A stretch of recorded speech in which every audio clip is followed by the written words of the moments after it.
Overhearing in the Alize of 1954 and another. Mr. Russell.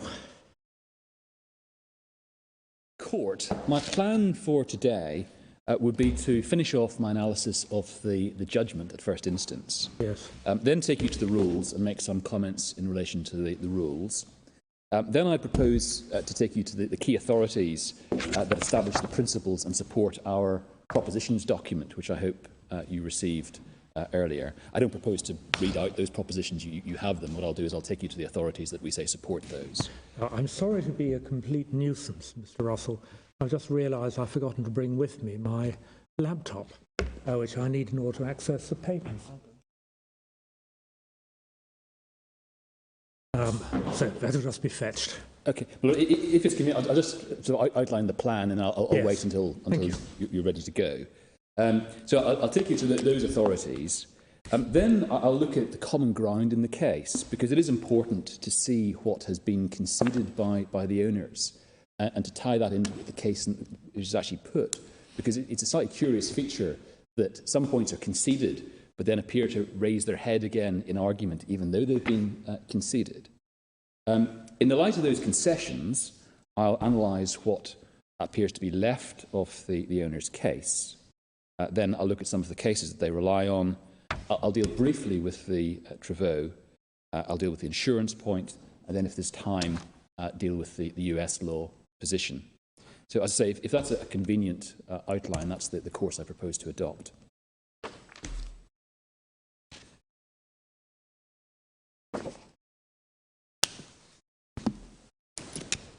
I'm going to go now to the judgment. Would you all prefer if I wait until your laptop is... I can take notes, Mr. Russell. I'm very grateful. So if we go to the judgment, which is at bookmark 7, and it's page 171.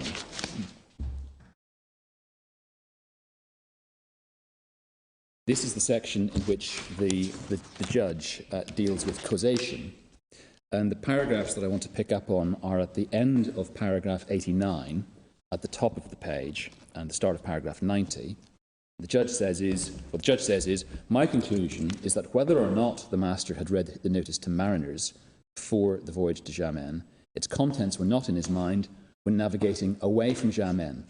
Thus, it is more likely than not that the defect in the passage plan was causative of the master's decision to leave buoy 14.1 to port. That, of course, is the attempt to slalom out of and back into the channel.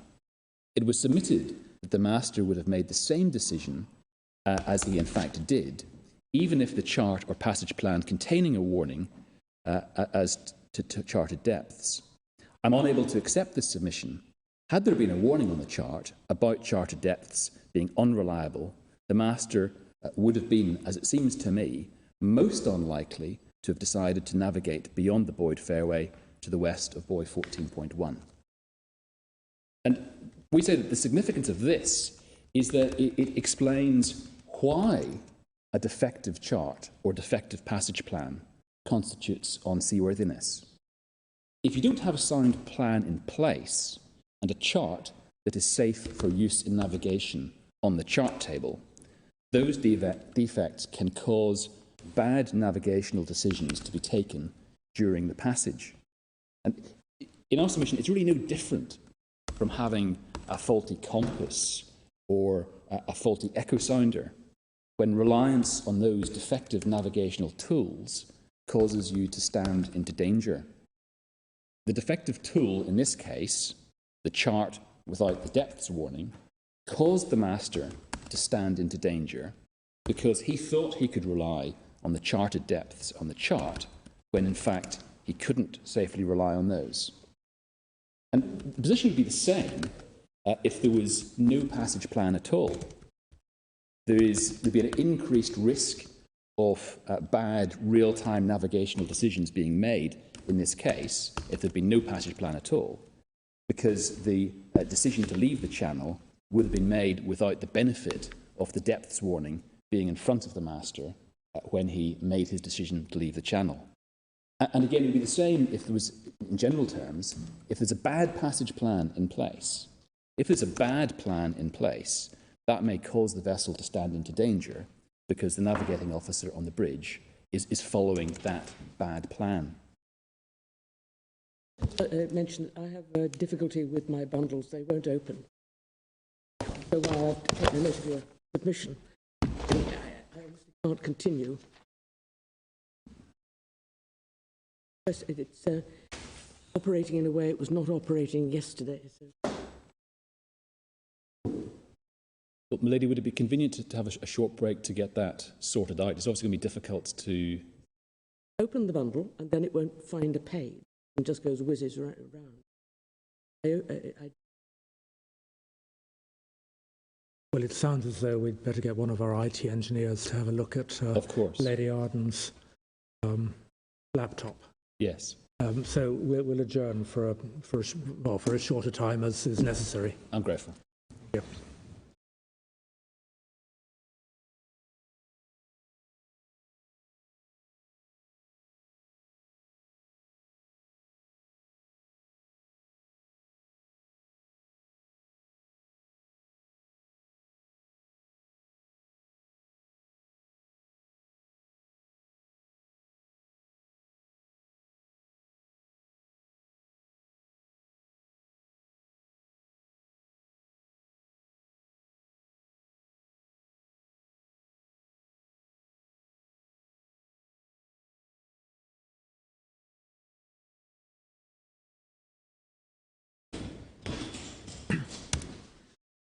Well, thank you all for your patience and for bearing with us.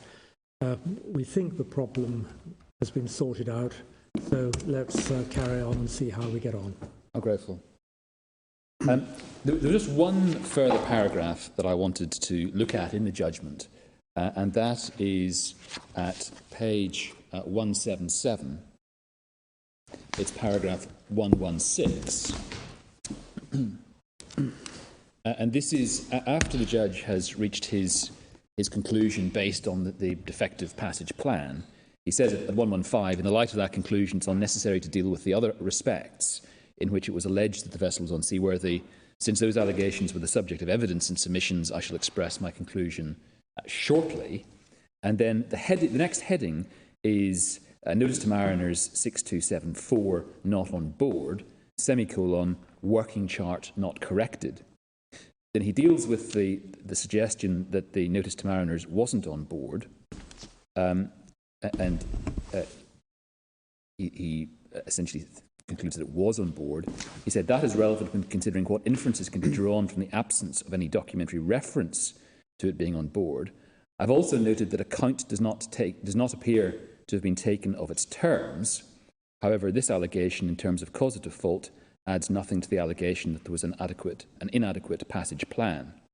And in the light of the heading, working chart not corrected, what we say that demonstrates is that the judge was of the view that the chart wasn't properly corrected because the account of the warning hadn't been taken on the chart. The judge wasn't distinguishing in any way between chart correction from other notices to mariners and the marking of the depths warning on the chart. And so the distinction that my learned friend seeks to draw is not one that was being recognised by the judge. His view that the chart was not properly corrected because no account had been taken of the depths warning, but he says that adds nothing to the passage plan analysis. Lords, I would now take you to the rules, which are in tab 24, starting at page 302, and Article 3.1 is at page 303. Can I deal firstly and briefly with the reliance on the French text point? It's right that the authorities say that it's permissible to look at the French text, but they also express a degree of caution as to the utility of that exercise. Two references in relation to that. I can give you the references and then read out the passages without any need to turn them up. In the Parini and Scindia case at page 710 in the bundles, Lord Devlin said, that it's permissible to look at the text, and you were taken to that yesterday. And he then said, I agree that it's not conclusive, but it may help to solve an ambiguity if there be one. I also agree that unless the court is assisted by a French lawyer, it should be looked at cautiously. But the appreciation of this particular point needs no more French than every schoolboy knows, and I think it would be pedantic to ignore it. I don't think one can necessarily take for granted that every schoolboy today would know what a schoolboy knew in 1954. Can I ask, do you know the basis of his statement that the French text is the only authoritative version? No, we don't. In the light of your lordship's question yesterday, we looked at this, and there are a number of references in the English authorities that say that it is, but there are also a number of articles that we've come across which note that, but say that it's not entirely clear why that is said, and we haven't been able to pin down. For the reason I'll give in a moment, we say that the French text doesn't help in any event, and the authorities suggest that a degree of caution is required where the court doesn't have the benefit of French law assistance. I've read out that warning from Lord Devlin in the Parini case. There is an observation to similar effect in the judgment of Lord Justice Flo in the Maersk-Tangier case, which is bookmark 80, page 1292, and a point was made by reference to the French text there. And Lord Justice Flo said at paragraph 61 on 1292, in my judgment, that submission has to be approached with considerable caution. The appellant has adduced no evidence of French law or of any other system of law which uses the French text of either convention to support the proposition that the French text is interpreted as requiring a bill of lading should be actually issued. So it's a different point in relation to the interpretation of the rules, but the same point is made that one has to be careful if one doesn't have the benefit of a French lawyer. And we say that those warnings are apposite in this case when one looks at the dictionary meaning of état de navigabilité, which is the French wording that is relied upon. And as I understand the learned friend submission, he makes something of the fact that the French text refers to a state of navigability and suggests that that may in some way be different from the English concept of unseaworthiness.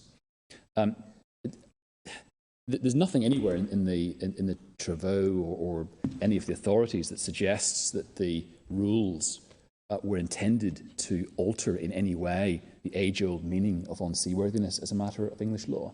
As a matter of French language, état de navigabilité simply means seaworthiness.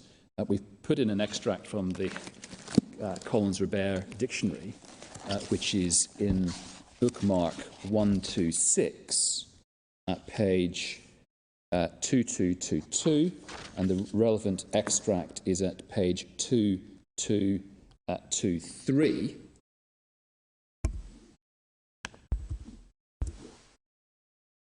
It's in the right-hand column, round about the middle of the page, and you see that navigabilité, in relation to rivers, means the condition of navigability. So if in relation to a river, it is navigable or has the quality of navigability. But in relation to vessels, it just means seaworthiness. And in relation to aeroplanes, it means airworthiness. So if ever there was a good example of the force of the warning that you can be led astray by faux amis when it comes to looking at the French words, this is a paradigm example of it. So I propose to look at the English text in the light of that. We also got the two main obligations in Article 3. The Article 1 obligation, carrier to be bound before and at the beginning of the voyage. So immediately we have the temporal aspect of the obligation in 3.1. To exercise due diligence, A, to make the ship seaworthy, B, properly man, equip and supply the ship, and C, make the holds and so forth cargo worthy. And then Article 3.2, subject to the provisions of Article 4, the carrier shall properly and carefully load, handle, stow, carry, keep, care for, and discharge the goods carried. So we then need to look at Article 4, which is at page 305. And Article 4.1 is essentially the mirror of 3.1 and provides that the carrier shall not be liable for loss or damage arising from unseaworthiness if due diligence has been exercised. Query whether 4.1 is in any sense necessary, because it doesn't really add to 3.1 or create an exception to 3.1 in circumstances where the due diligence limitation or requirement is built into 3.1 in any event. And then you have 4.2, which is the long list of bill of lading exceptions that had been developed by ship owners in their bills of lading, and which were then written out in the rules. Lord Sumption, in the Volcafe decision, described this as being a notoriously unsatisfactory provision because there's no unifying legal principle behind the highly miscellaneous list of accepted causes of loss. The reference for that is paragraph 28 in Volcafe at page 1565. So, looking at the rules, the first point is that there is an important temporal divide or temporal limitation on the obligations set out in 3.1. The obligation to exercise due diligence to make the vessel seaworthy only attaches before and at the beginning of the voyage. But it attaches for the entirety of that period which is caught by those words. I point out that that is an important difference from the common law position in relation to the obligation of seaworthiness, where the doctrine of stages applied, which meant that the vessel was only required to be cargo-worthy or seaworthy at particular points in time at which the warranty attached. I don't want to get bogged down in the doctrine of stages, but it means that care is required when we look at pre-rules cases to understand what has actually been decided in those cases and the basis for the decision. Because there are cases that are relied on post the rules coming into force for certain propositions that aren't really justified by an analysis of the cases themselves, where the cases have been decided on a doctrine of stages basis. So in particular, where the doctrine of stages meant that the vessel had to be cargo-worthy at the point when loading started, but did not have to be kept in a seaworthy condition prior to departure, the warranty of seaworthiness attached again at the point in time at which the vessel departed. And that's significant in relation to cases, so that the treatment of, for example, the Thorsa in the Apostolus case, and we may have time to look at that a little bit later on, but I just make the general point that because the temporal application of the seaworthiness obligation is different in the rules as compared to the common law position, care is required when we look at the older cases. So you're saying that during loading, under the rules, she has to be seaworthy for the voyage? Under the rules, she has to be cargo-worthy. Well, she has to be cargo-worthy. Cargo-worthy, yes. For the entire period, yes. But what about fit for the voyage? Well, if she's not fit for the voyage and that causes loss to the cargo, then there will be liability. All the obligations attach throughout the period before and at the beginning of the voyage. So you're saying she does have to be fit for the voyage before she even loads? Yes. Even though it's something she could put right before she starts on the voyage? Under the rules, yes. And if that causes loss to the cargo, then that leads to liability. But essentially, it's probably one of those theoretical distinctions that doesn't matter in practice, because if she's not seaworthy in such a way that causes loss to the cargo, then X hypothesise she isn't cargo worthy either, because she hasn't been able to keep the cargo safe in the pre-departure period. So let me take this example, that the holds might be fine for reception of the cargo, but if there's a hole in the hull such that she sinks and damages the cargo, that will obviously lead to liability, even though the voyage hasn't started yet. She's not fit simply to even lie alongside and keep the cargo safe. In contrast, the Article 3 Rule 2 obligations attach during the carriage of the goods.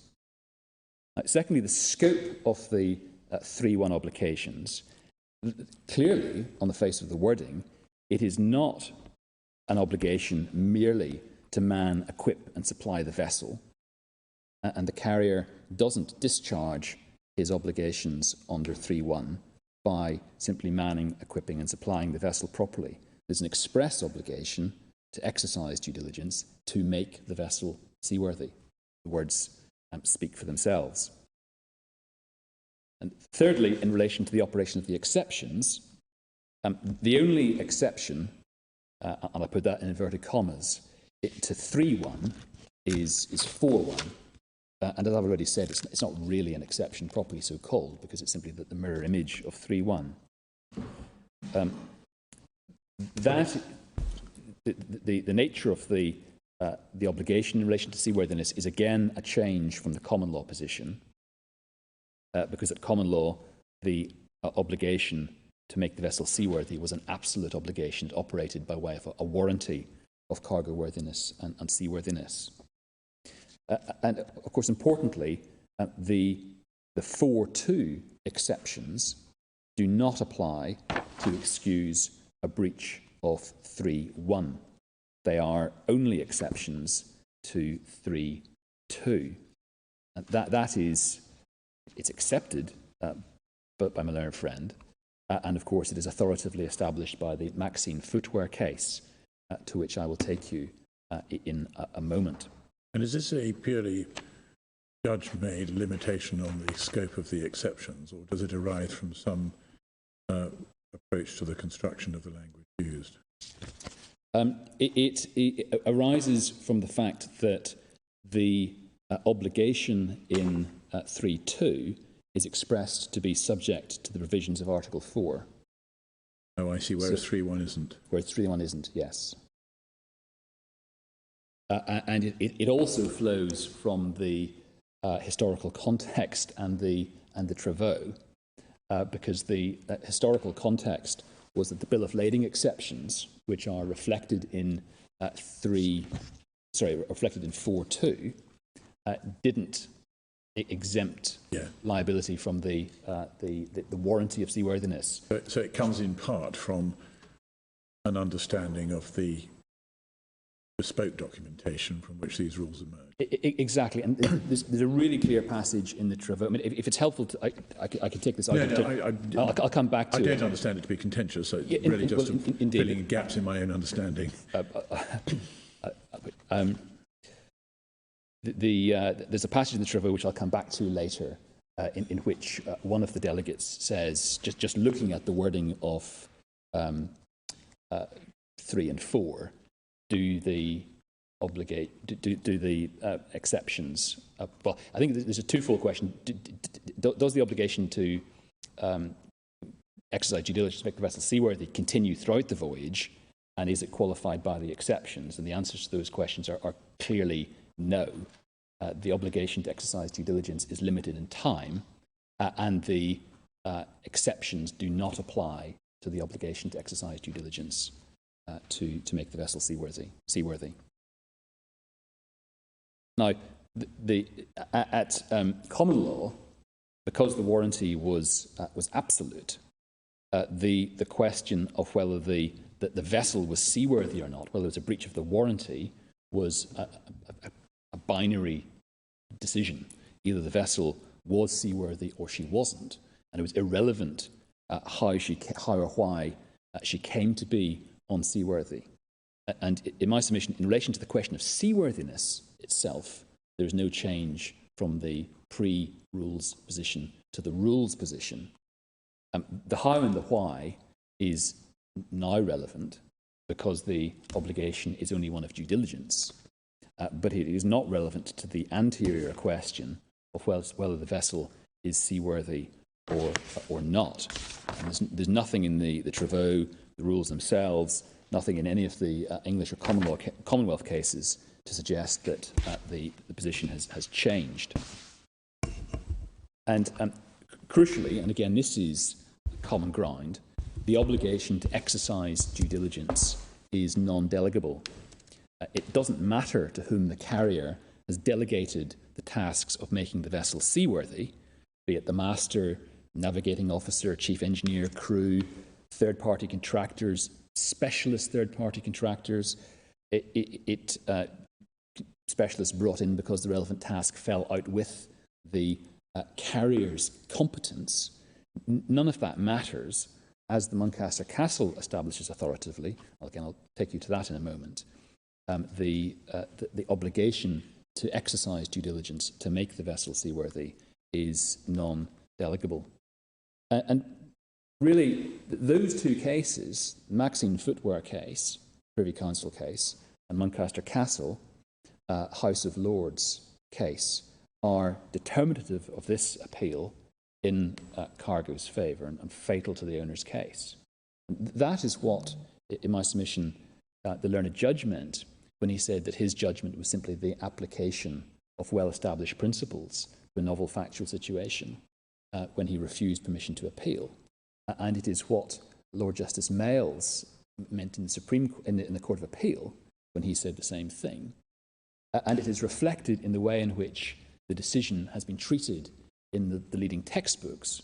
We've set out at paragraph 33 of our written case.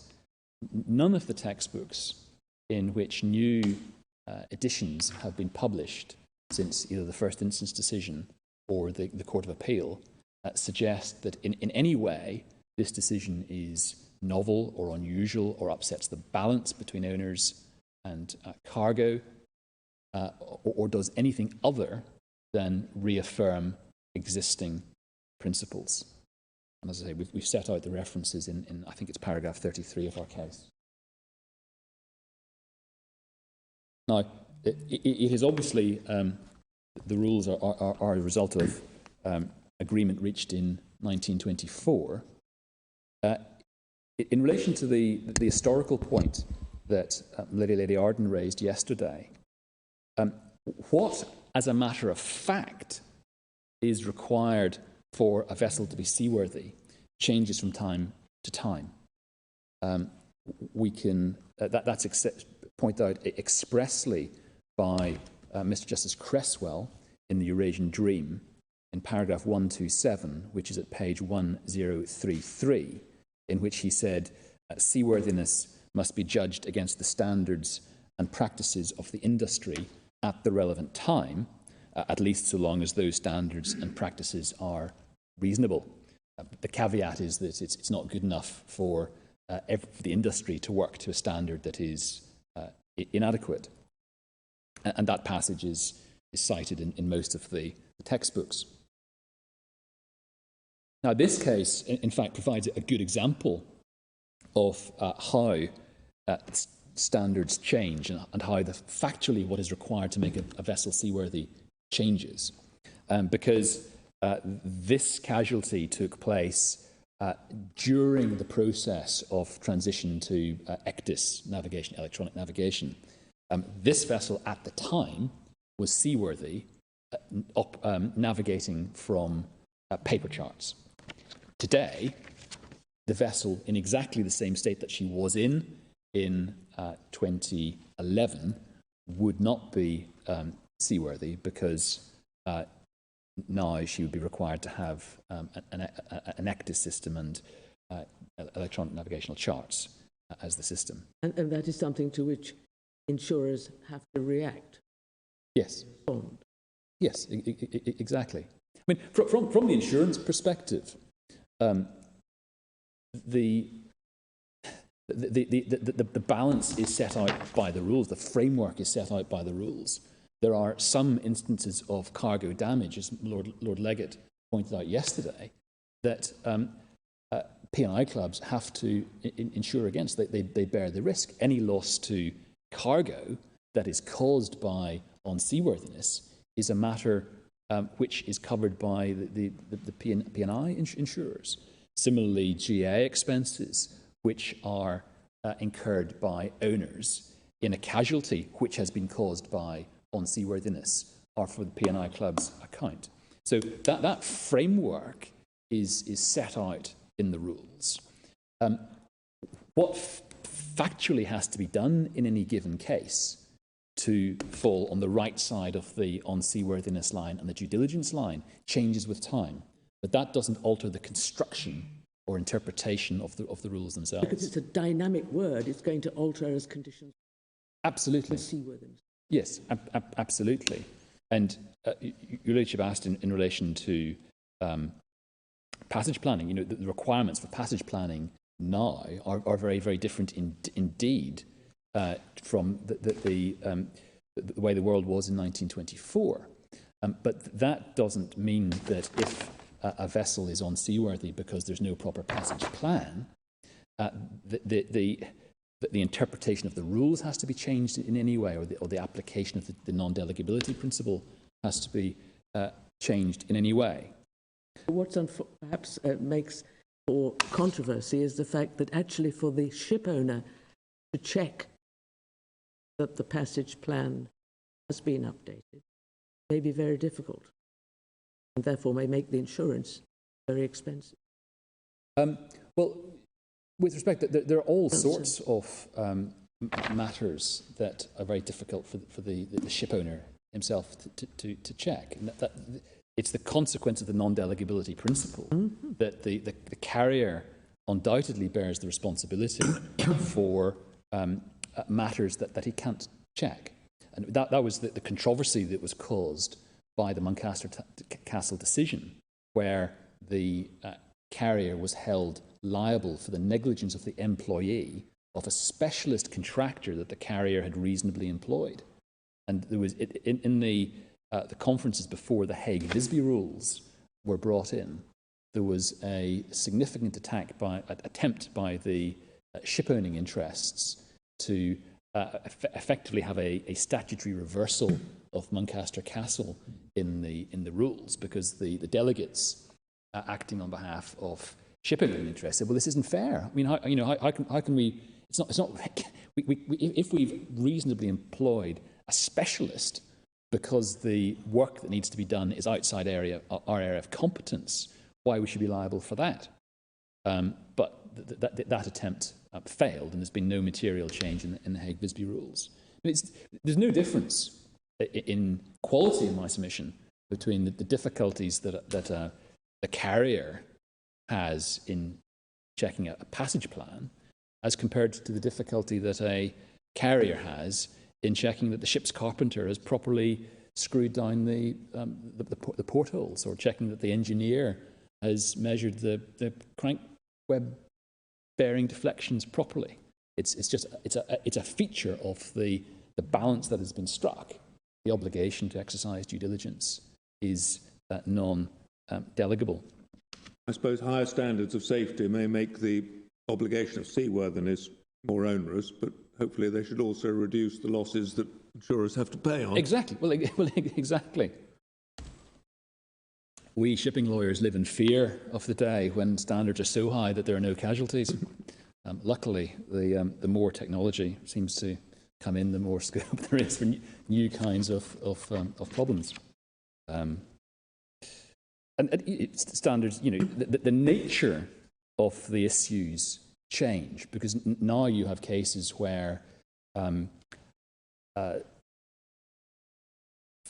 example, navigators don't fully understand how the ECDIS works, or don't download the right cells and so forth. And the questions that are asked may be different in relation to what constitutes unseaworthiness.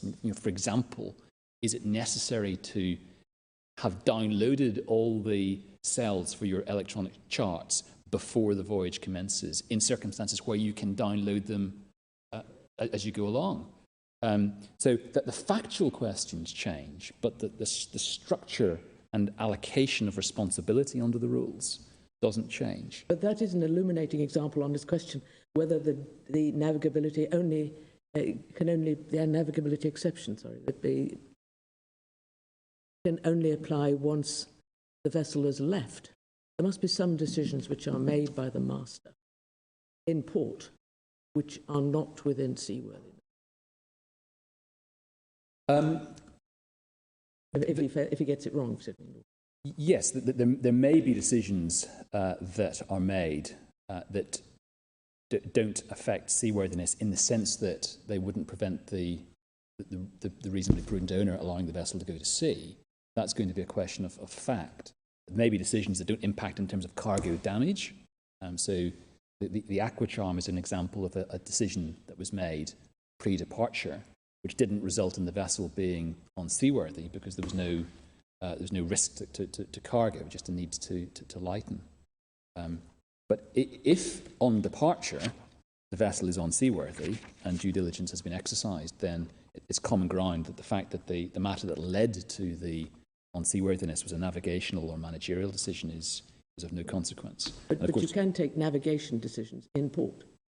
The point I'm trying to make, sorry, I put it rather ineptly. But can I just ask you, suppose the master decides in port that he will not take the route he was going to take because he thinks they're going to be pirates. So he decides to deviate in port. That would be a navigation. Well, it probably would be analysed in that way, and under the guidelines, he would then be required to amend his passage plan to reflect the new intended route before he set sail, and it would obviously be a question of fact. But if he set out with a passage plan that set out the old route that he was no longer intending to follow, the vessel would probably be unseaworthy because the navigational tool that they would be using during the course of the voyage, the passage plan and the chart and so forth, would be of little utility because it doesn't set out the guide to the route that they at that point intended to follow.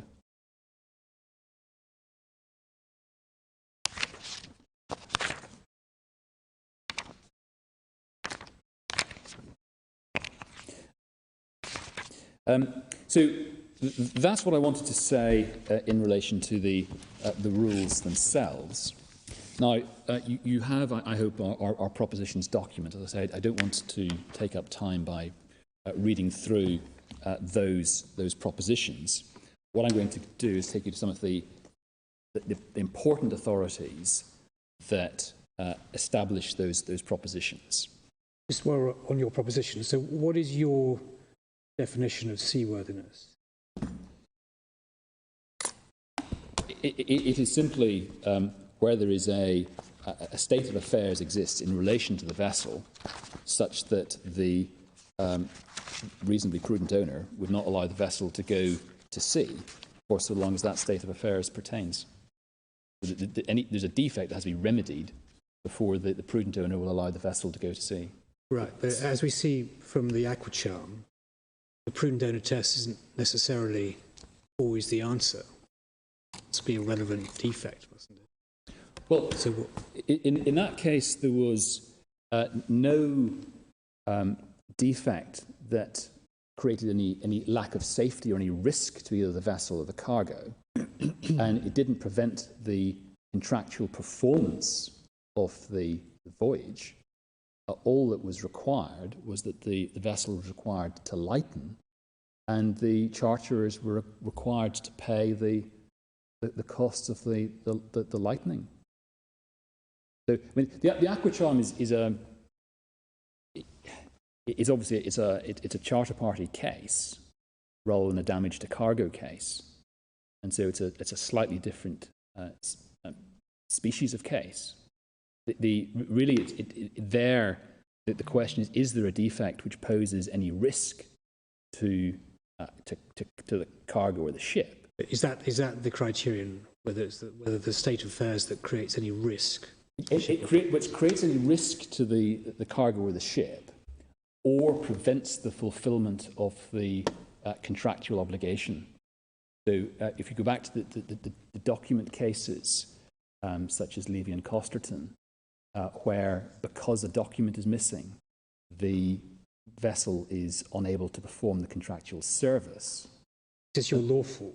Yes, yes. So it's got to be legally safe as well as physically safe. Exactly. There's quite a good analysis in the Good Friend, which I think is a decision of Mr. Justice Stoughton, which is in the bundle, which analyses both the need for physical safety and the need to be able to perform the contract that has been entered into. Must there not be inherent in the concept some standards of safety, as it were, that are accepted or recognised at the relevant time? I mean, the vessels, for example, the passage plan may come to be seen as an essential aid to navigation, but at past time it may not. You have to have some idea of what at the relevant time is expected of the ship owner in terms of making the ship safe for the voyage. Yes, exactly, and that was the paragraph 127 in Eurasian Dream in Mr. Justice Cresswell's analysis. What factually is required has to be judged against the standards of the time, always assuming that those standards are themselves reasonable. So, you know, if the industry has got it wrong, there may be a bold arbitrator or judge who says, "I'm not satisfied that this is the way in which it's done." That's not good enough. It's not, in this case, sufficient to rely on the fact that it's what everybody does.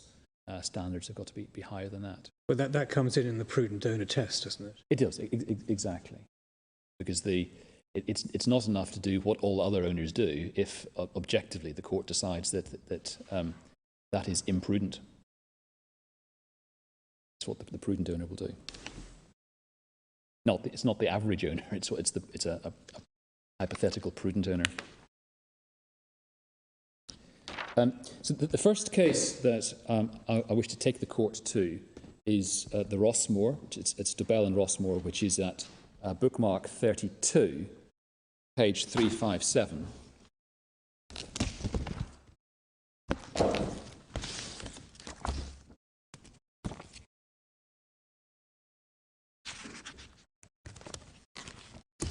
And it's not a Hague Rules case. It's a Bill of Lading case from 1895, where the Bill of Lading incorporated the American Harter Act. Just pausing there for a moment, at paragraph 66 of their written case, it's page 28 in the bundle, the owners say that the Hague Rules strike the same balance as the Harter Act. That's not right. It probably doesn't matter for present purposes because the concepts of unseaworthiness and due diligence are the same. But the balance itself is rather different. The Harter Act didn't abolish the absolute obligation as to seaworthiness in the way in which the rules do. What it provided for was that if the owners demonstrated that they had exercised due diligence to make the vessel seaworthy, then they were entitled during the course of the voyage to rely on various exceptions, including faults and errors in the navigation and management of the ship. But in terms of the nature of the unseaworthiness obligation at the commencement of the voyage, it remained an absolute obligation. So this was a porthole case, and the question was whether the vessel was unseaworthy in putting to sea when a porthole hadn't been properly shut by the ship's carpenter. And we can get the facts from the foot of page 357 and the top of 358. It was admitted at the trial there was a porthole to the ship above the waterline for use in loading cargo, and that if properly caulked and tightly screwed down, it would not admit water when the vessel was at sea. Before she started on her voyage, the porthole was closed by the ship's carpenter, but in such an imperfect manner that it was not watertight. During the voyage, as the porthole was submerged from time to time by the rolling of the sea, water got in through it and damaged a part of the cargo. The appliances for closing the porthole were sufficient and in good order, and the competency of the ship's carpenter for the duties he had to perform was not disputed. The part of the ship into which the porthole opened was filled with cargo and which would have had to be removed before the access could be obtained to the porthole. So there we have a case of a vessel where the equipment is all in good order and the ship's carpenter is competent. Now, if we look at 360,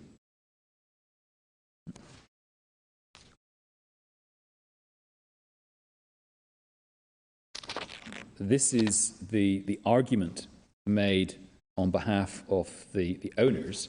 There's a strong echo to the way in which, or in part of the way in which, the owner's case is put before this court. The defendants provided proper equipment and all necessary appliances for closing the porthole, and they appointed a competent man to perform the work. They therefore are protected from liability by the incorporation into the bill of lading of Clause 3 of the Harter Act. Provisions of that clause only refer to the exercise of due diligence by the owners themselves and not to the diligence of their servants or agents. And for cargo, at the bottom of the page and over onto the top of 360, it was argued the obligation under the bill of lading is that the owner and his accredited agents will exercise due diligence to send the ship to sea in a seaworthy condition. To cut down the obligation to a personal duty of the owner would be to nullify the effect of the clause in the great majority of instances in which, from the necessities of the case, the owner must act through agents. And really, that's our case in a nutshell. And then we can look at the judgment of Lord Esher at 362 to 363.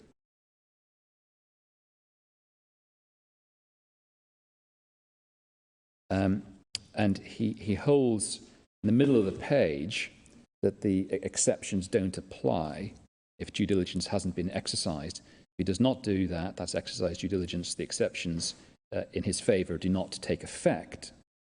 It's contended that the meaning of the clause is that if the owner personally did all that he could to make the ship seaworthy when she left America, then although she was not seaworthy by the fault of some agent, the owner is not liable.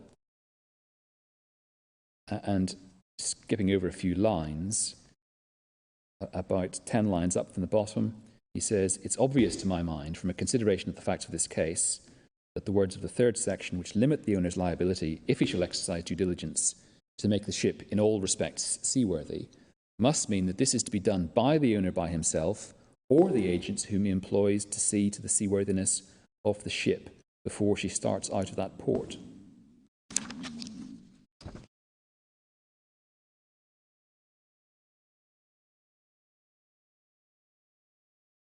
And he then, over the page, says, if she was not seaworthy when she started, it was the fault either of the agent employed to look after the carpenter or of the carpenter himself. In either case, there was a person employed by the owner or on behalf of the owner to see fulfilment of the condition that that the owner had taken himself by his contract that the ship should be seaworthy when she started.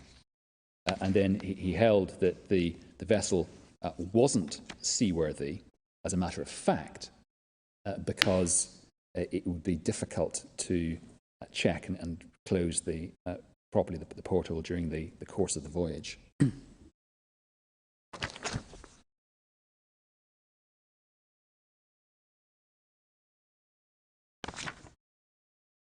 And then Lord Justice Kay, at the foot of the page, says, at the very bottom, on the whole, I think the result is the owner of the ship is the ownership meant on a certain condition to exempt himself from the effect of any damage or loss resulting from faults or errors in navigation or in the management of the vessel. I agree with the argument that this means during the voyage, because of the contrast with the condition on which the exemption is given, by which the owner is to exercise due diligence to make the vessel in all respects seaworthy and properly manned, equipped and supplied. And there is a judgment to similar effect from Lord Justice A.L. Smith, and he deals both with the temporal point and the non-delegability point. And as Lord Justice Flo observed in the Court of Appeal, paragraph 48 of the Court of Appeal judgment at page 133 in the bundle, this case firmly established that a vessel may be rendered unseaworthy by negligence in the navigation or management of the vessel, if that occurs prior to commencement, because the failure to properly fasten the porthole is a failure in the management of the vessel. So next in time, can I take the court to the Maxine footwear case, which is in tab 43, bookmark 43, page 594.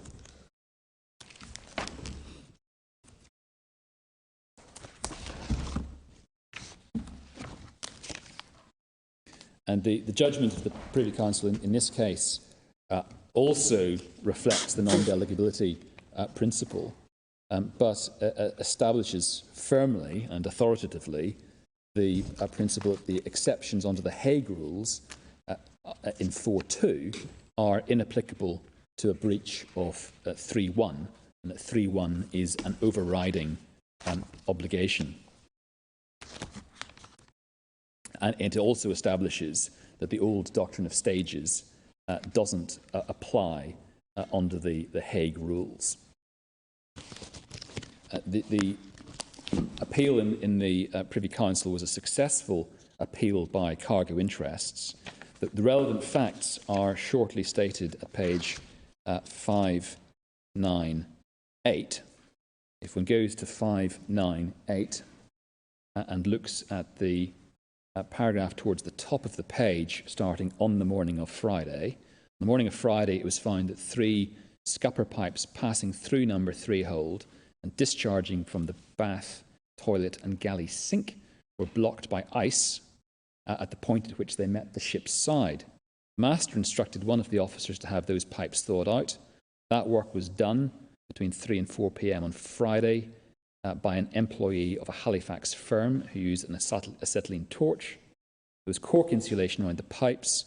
The heat of the acetylene torch acting on the cork started a fire. That was detected about 11:30 p.m. In spite of efforts to extinguish the fire, it spread, and the master was forced to order the scuttling of the ship, which resulted in the loss of the appellant's cargo. The significance of the timing is that when the hot work was done, where the acetylene torch was used to thaw the pipe, the cargo was already on board.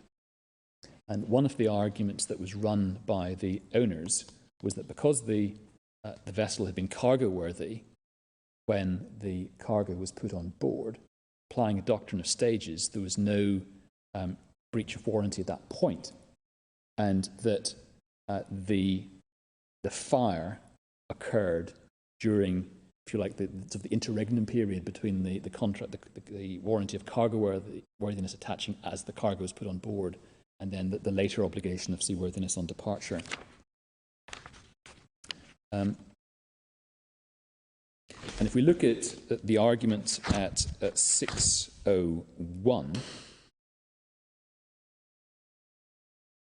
this is the argument made by leading counsel Leon Lalande, the Canadian bar for the owners.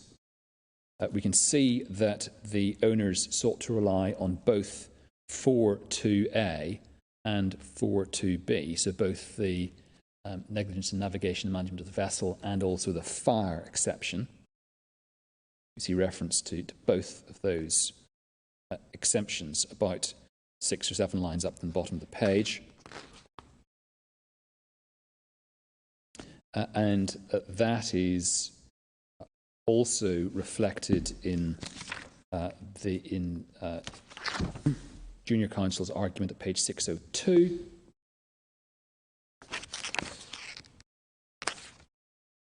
Reliance on 2A and 2B. And then importantly, at 604, Again, this is still in Mr. Donaldson's argument.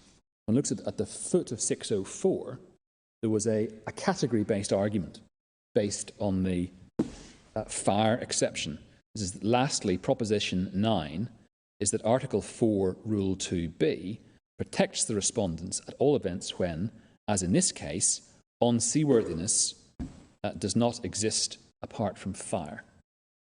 So the argument was made that essentially, if I can put it this way, the context for delineating the scope of unseaworthiness is the fire exception in 4.2b, and you limit the matters which can lead to liability under 3.1 by reference to the 4.2b category exception, the fire exception. And those arguments were all rejected by the Privy Council. The finding of a lack of due diligence or negligence is at 605. One looks at 605 about a third of the way up, second paragraph of the judgment. It was found by the trial judge and admitted before the Lordships the officer who ordered and supervised the thawing was negligent. The cork insulation created a danger of fire, and the man operating the torch should have been warned or some other method used.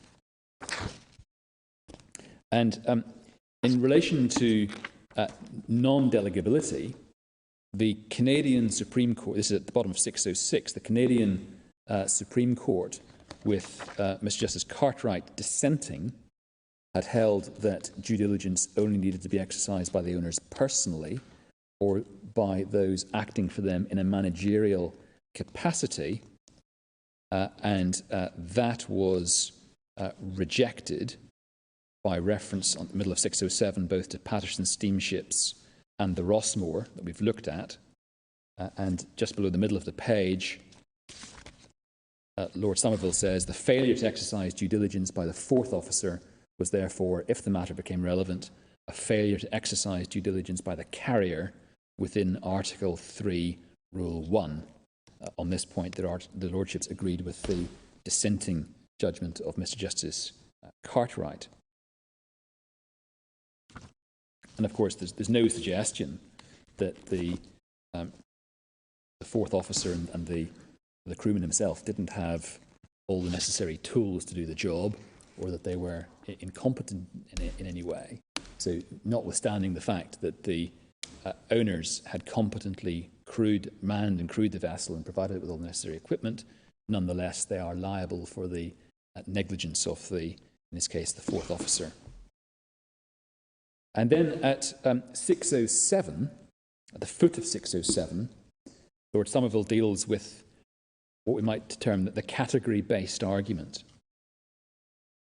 Logically, the first submission on behalf of the respondents was that in the cases of fire, Article 3 never comes into operation, even though the fire makes the ship unseaworthy. And just pausing there, the owner's argument in this case doesn't go so far as to say fire cannot make the ship unseaworthy, or negligent navigation, negligent management cannot make the vessel seaworthy. They've conceded that. But nonetheless, they still continue to argue that because the failure to put in place a proper passage plan in some way navigational, it should be out with the scope of unseaworthiness. It's a watered down version of the argument that was run in Maxine Footwear, but it's no better for being watered down. The category-based argument simply doesn't work, whether it's the full fat version that was run in Maxine, or whether it's the watered down version that is run before your lordships. And you see, Lord Somerville says the argument was that all fires and all damage from fire in this argument fall to be dealt with under Article 4, Rule 2b. If this were right, at any rate, there was, at any rate, a very strong case for saying that there was no fault or privity of the carrier within that rule. That is, of course, that the fire exception is limited to cases where the fire is not caused by the actual fault or privity of the carrier.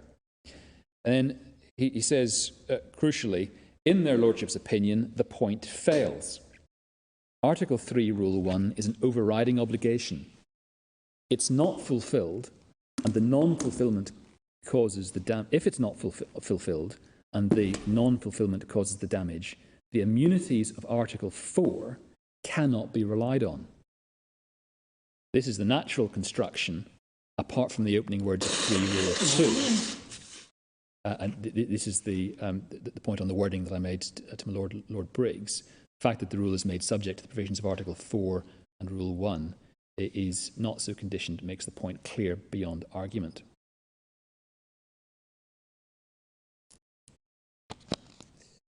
So the category-based argument seeking to limit the scope of unseaworthiness by reference to the fire exception is rejected.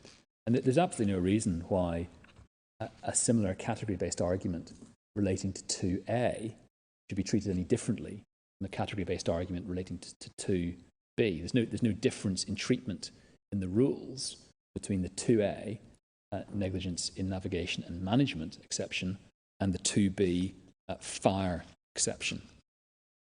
And indeed, in my friend's analysis of the exceptions, if one attempts to apply some sort of structure and logic to them, he put A and B together in the category where the carrier is being excused, notwithstanding the fact that there has been negligence on the part of his servants or agents.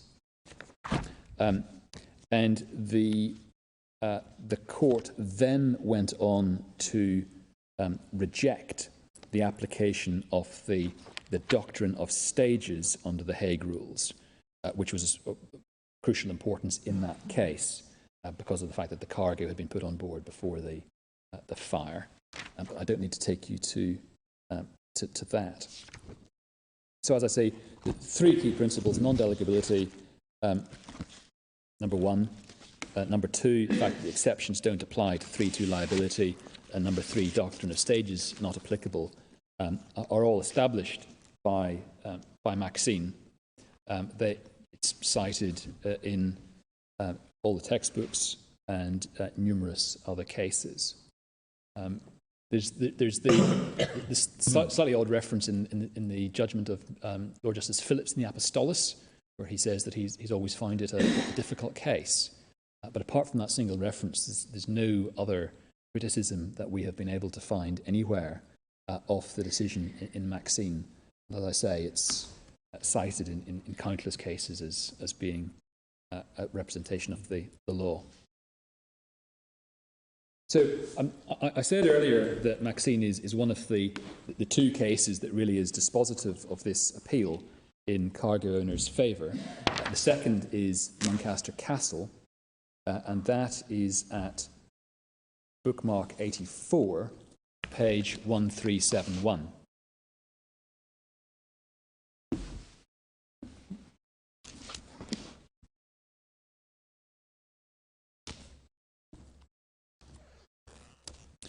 And the significance of this case is that it established that the non-delegability principle extended not just to servants of the carrier, but also to independent contractors and all independent contractors, including cases where a specialist independent contractor was engaged because of the nature of the work that was required to be done. The facts of the case and the holding we can get from the head note.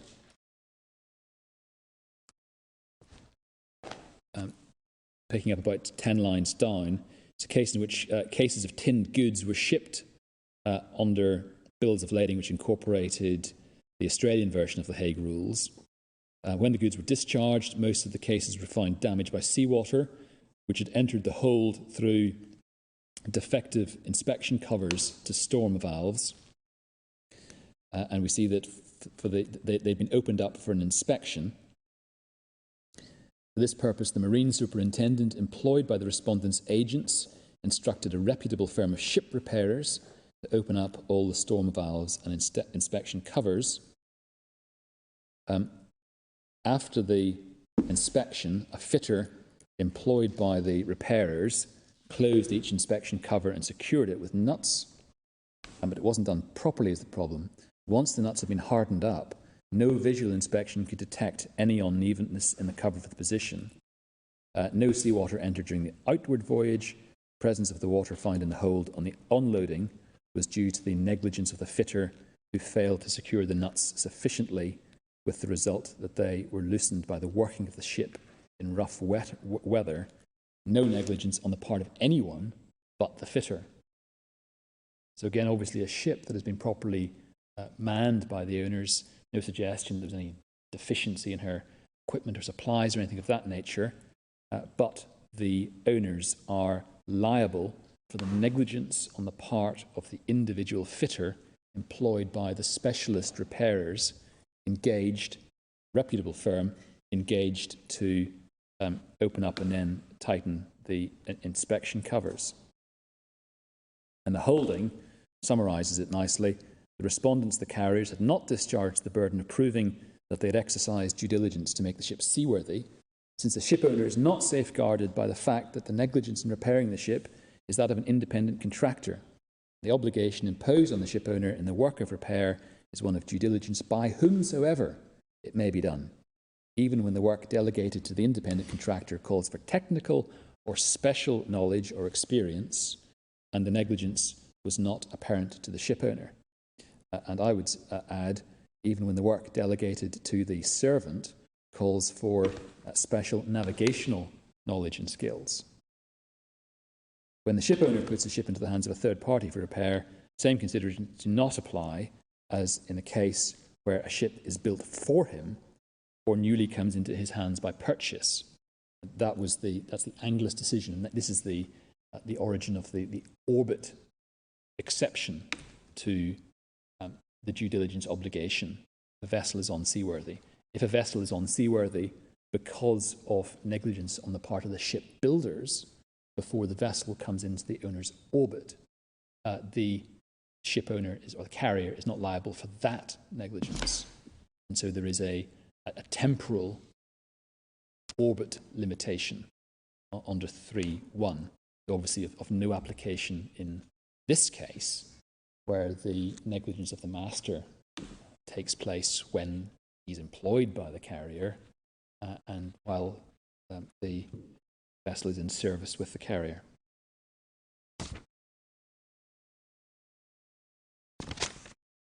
So obviously the owner's primary argument was that there was no want of liability on the part of an independent contractor at all, and that is analysed and rejected by Viscount Simmons at page 1401 through to page 1407.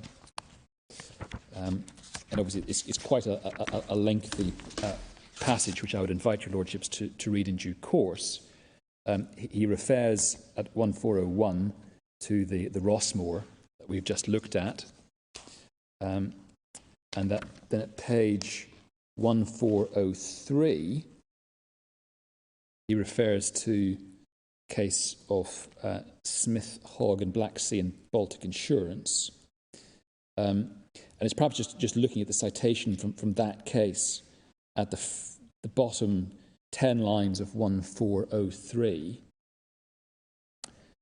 The limitation and qualification of the implied warranty of seaworthiness by cutting down the duty of the ship owner to the obligation to use due diligence to make the ship seaworthy is a limitation or qualification more apparent than rail, because the exercise of due diligence involves not merely that the ship owner personally shall exercise due diligence, but that all his servants and agents shall exercise due diligence. All his servants and agents. That is pointed out in a note in Scrutton, which says that this variation will not be of much practical value in face of the dilemma that must constantly arise on the facts. If, in most cases, if the vessel is unseaworthy, due diligence cannot have been used by the owner, his servants or agents. If due diligence has been used, the vessel will in fact be seaworthy.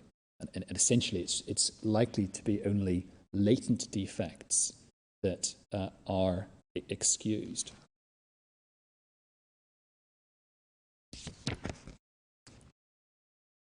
And actually, just above that paragraph, that passage that I've read, you see the reference to the Harter Act. It just makes good the observation I made earlier that the bargain struck in the Harter Act is different from the bargain in the Hague Rules. So this is about 15 lines up in 143. Harter Act did not, in terms, as did the Australian Act, relieve the ship owners of the absolute warranty. So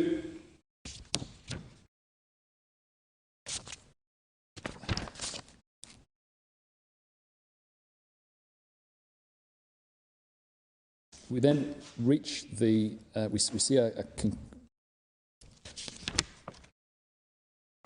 conclusion at 1406.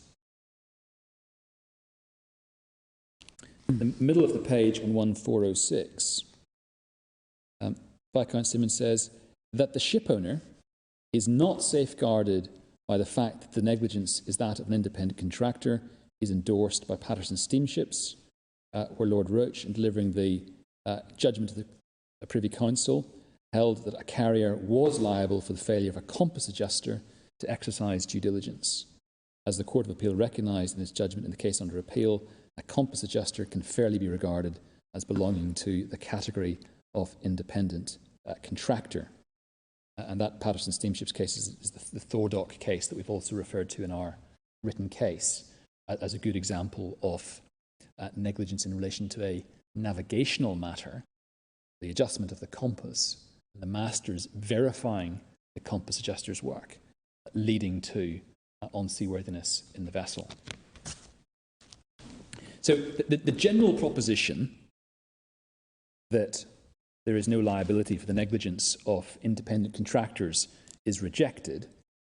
There's then a refinement of that argument, which is addressed at page 1407. If I can invite you to look at the middle of page 1407, Viscount Simmons says, the plea that the ship owner is not liable for the negligence of an independent contractor, failing as a general proposition as it was bound to fail, it was then argued that it was a question of fact in each case, and that upon the facts of the present case, the respondents were not liable for the negligence of the fitter employed by the ship repairers. It was for this reason that I stated the facts fully at the beginning of this opinion. Having done so, I must say at once that I find it impossible to distinguish between one independent contractor and another, or between one kind of repair and another. I have no love for the argumentative question, where is the line to be drawn?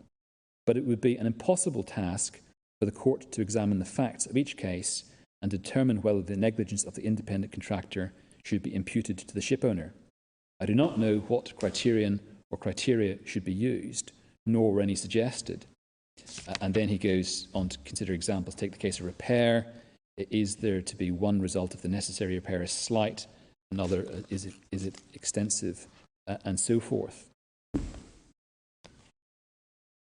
And although there he is saying that it's impossible to draw a line between different kinds of work done by independent contractors, the same principle must hold good when one is looking at work done by the master and the crew to make the vessel seaworthy.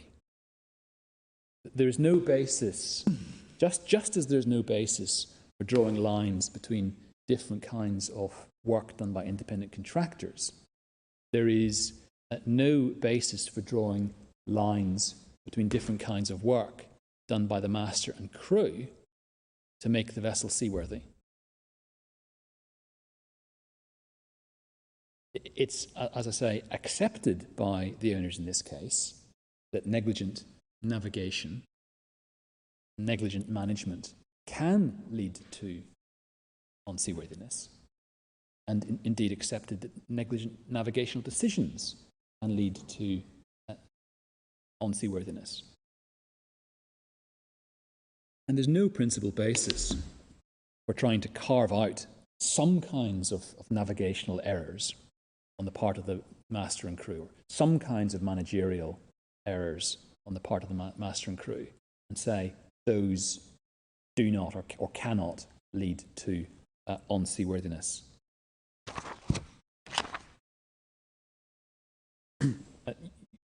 One can see how it would be an impossible line to draw within the role and the work done by master and crew, just as it is with independent contractors. Think of the various navigational tasks, management tasks that the master and crew perform. In the Thordock, it was verifying the adjustment of the compass performed by the independent specialists. Obviously, cases involving stowage of the cargo in such a way as to preserve the vessel's stability, ballasting the vessel to ensure the vessel's stability, working out how much fuel is required to complete the voyage, identifying what the correct charts to have on board the vessel are, making sure that the charts are updated, making sure that all the necessary warnings from all the relevant notices to mariners are written on the chart. There's no principal basis on which you can draw a line and say some tasks, some navigational and managerial tasks performed by the master and crew lead to unseaworthiness and others don't or can't.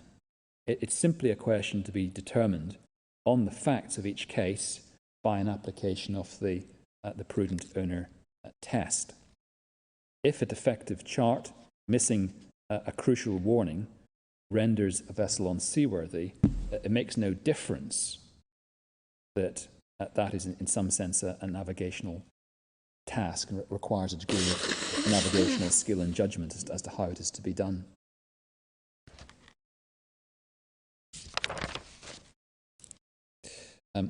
Just draw attention to a short passage at the foot of 1408 in response to an argument that was made by reference to an earlier case.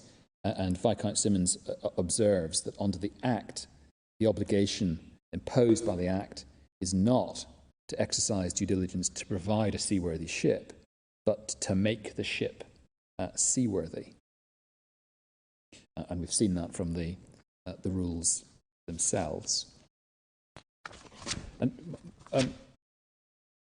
my lords, the other lords in that case gave speeches to a similar effect. There's a good summation of it at page 1426. It's 1426 in the speech of Lord Radcliffe. Perhaps I'm going to invite the court to read the second paragraph on that page from "but there is, on the other hand," just down to the reference to the Anglis.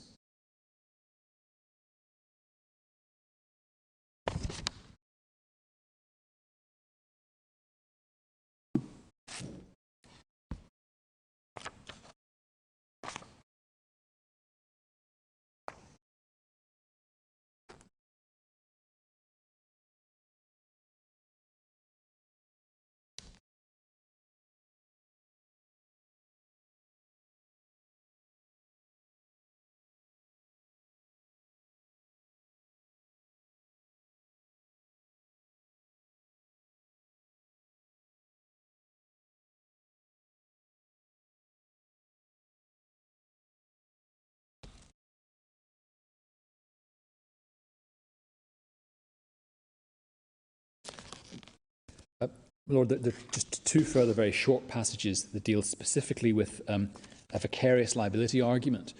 In their written case, the owners, in this case, refer to tortious principles of vicarious liability, and that was rejected as a relevant analysis in at least two of the speeches in the Muncaster Castle. If one looks at page 1413, that's 1413, in the middle of the page, this is the speech of Lord Merriman. He says, various cases of tort in which the employment of third parties is dealt with in connection with the duty to take reasonable care have been discussed on the basis that the duty to take reasonable care is the same as the duty to exercise due diligence.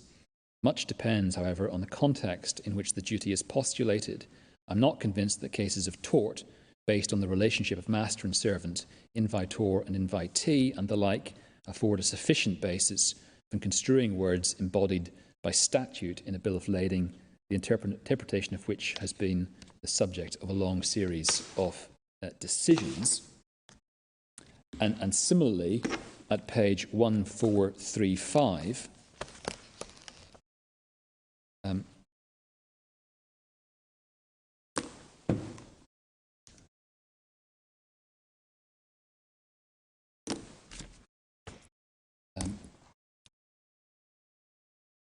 about halfway down, Lord Keith says, something was said, I think, in the course of the argument about the carrier's duty to exercise due diligence to provide a seaworthy ship. That's not what to provide a seaworthy ship. That's not what the statute says. Former common law position implied an absolute obligation to provide a seaworthy ship. Qualified duty now is to make a ship seaworthy. Distinction may be a fine one, but a carrier cannot, in general, make a ship seaworthy unless he first has a ship to make seaworthy. That's explaining the Anglis decision. And he then says the obligation is a statutory obligation imposed in defined contracts between the carrier and the shipper. Nothing novel in a statutory obligation being held to be incapable of delegation so as to free the person bound of liability for breach of the obligation. And the reasons for this become, I think, more compelling where the obligation is made a part of a contract between parties. We're not faced with a question in the realm of tort or negligence. The obligation is a statutory contractual obligation. As the novelty, if there is one, is that the statutory obligation is expressed in terms of an obligation to exercise due diligence and so forth. Nothing, in my opinion, extravagant in saying that this is an inescapable personal obligation. Carrier cannot claim to have shed his obligation to exercise due diligence to make a ship seaworthy by selecting a firm of competent ship repairers to make his ship seaworthy. Their failure to use due diligence is their failure to use due diligence to do so is his failure. The question, as I see it, is not one of vicarious responsibility at all. It's a question of statutory obligation. Perform it as you please. The performance is the carrier's performance.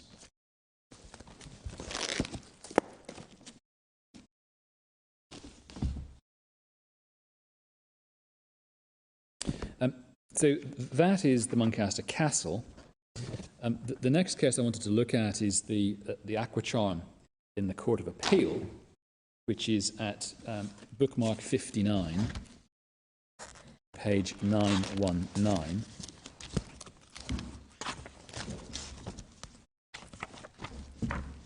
I should say this. I think there's a typographical error in our written case in relation to this. It's paragraph 114 of our case at page 93 in the bundle.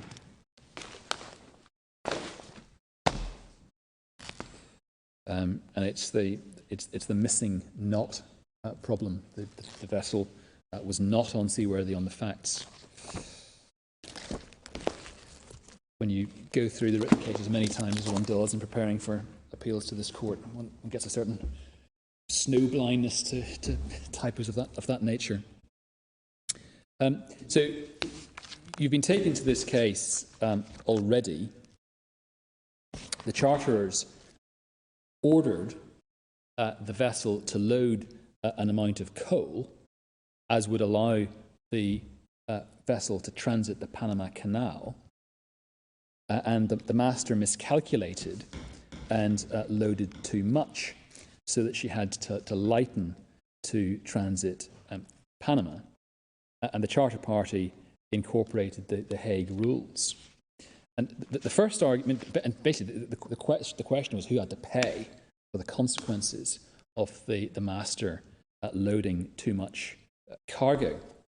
The first argument that the owners, I beg your pardon, the cargo interests ran was that the vessel was off hire during the period of lightning. As a matter of construction of the off hire clause, that failed. And the second argument run by cargo was that they should be entitled to recover the hire for that period in damages as a result of the breach of the order to only load such cargo as would permit the transit of Panama. And in response to that, the ship owners sought to rely on the 4.2a exception, saying that that excused them. And both Mr. Justice Lloyd at first instance and the Court of Appeal held that the ship was sound, that she could safely carry the cargo, and she wasn't unseaworthy merely because she had to lighten at a particular point. The crucial point for present purposes, we say, is that it was accepted by all concerned that if the master's negligence had caused the ship to be unseaworthy at the beginning of the voyage, then the 4.2a exception didn't apply. We can see that if we look at page 922 of the judgment.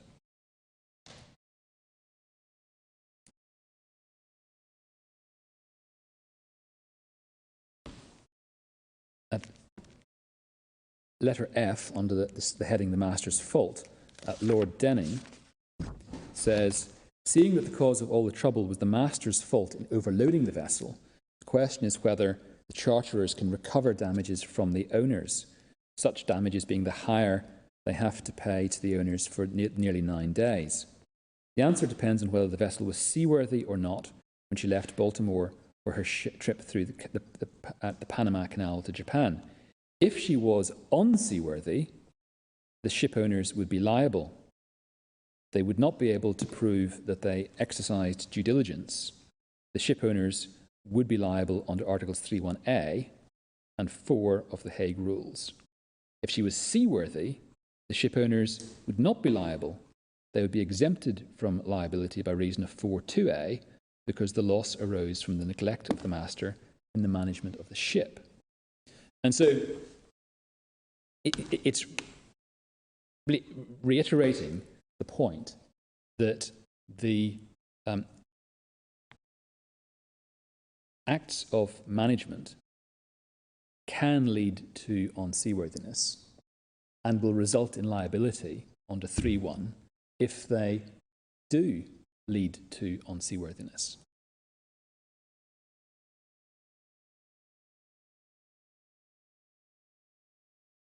Although there was no dispute that the relevant negligence was neglect of the master in the management of the ship, nonetheless, the exception doesn't apply if the consequence of that neglect in the management of the ship is that the vessel is unseaworthy. And as I say, the conclusion of both Mr. Justice Lloyd and the Court of Appeal was that the vessel was not unseaworthy because she could safely carry the cargo and could lawfully complete the voyage. And there's reference there to the case of Chiampa and British India Steam Navigation at the top of 923. I suspect there won't be time to take you to that case. That's a case that we've referred to in our written case. And it's illustrative of the very wide sets of circumstances and wide states of affairs that can lead to a finding of unseaworthiness. That's the case in which the vessel had previously called Mombasa, which was a plague port. then loaded a cargo of lemons at Naples, bound for Marseille, and because she had called at Mombasa, was required to fumigate at Marseille before discharge, with the result that the lemons were damaged. It was held that the vessel was unseaworthy, not fit for service at Naples, because it was inevitable that the vessel was going to have to be fumigated, and therefore that the lemons would be damaged. There was nothing physically wrong with the vessel, properly manned, equipped, and so forth, but simply the state of affairs that she had previously called at Mombasa was such as to render her unseaworthy for the purpose of carrying the contractual cargo to Marseille.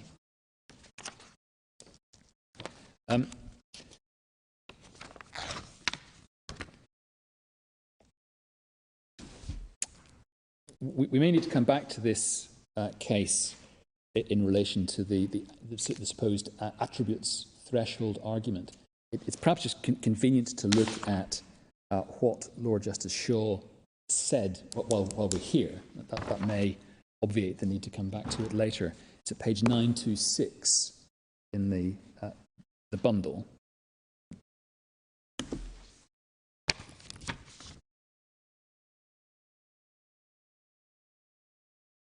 And towards the foot of 926, he addresses arguments that proposition that the vessel which was seaworthy at one stage of a voyage and underwent no change of condition might nonetheless be regarded as unseaworthy at another stage, or alternative contention that a ship is to be regarded as unseaworthy throughout a contracted voyage if on leaving the port of loading the condition is such that her progress will be impeded at some stage of that voyage by some event to be anticipated, albeit which is at all times sound and trim.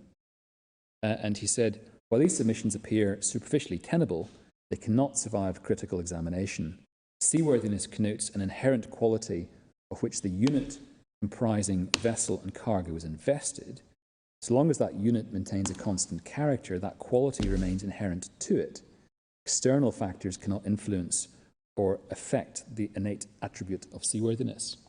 Essentially what he's saying there is the fact that if the vessel is seaworthy, the fact that she's going to have to lighten to pass a particular obstacle can't make her unseaworthy. It's also significant when we come to look at the inconsistent decisions in the Apostolus and the Captain Sakharov as to whether dangerous cargo renders a vessel unseaworthy. That here, Lord Justice Shaw refers to the relevant unit as being the vessel and the cargo. And in our submission, that's consistent with the decision in the Captain Sakharov that dangerous cargo can render the vessel unseaworthy, but inconsistent with the decision in the Apostolus, the effect that cargo on fire in the hold doesn't render the vessel unseaworthy.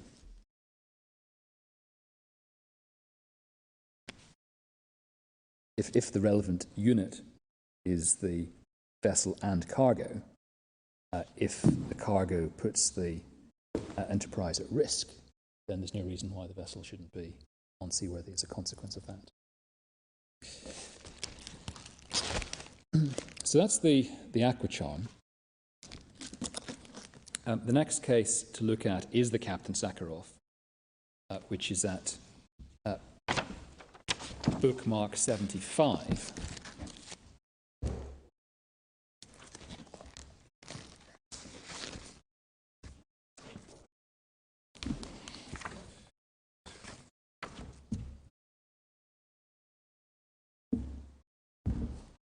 Page? I'm so sorry, it's 1168. So it's bookmark 75, page 1168.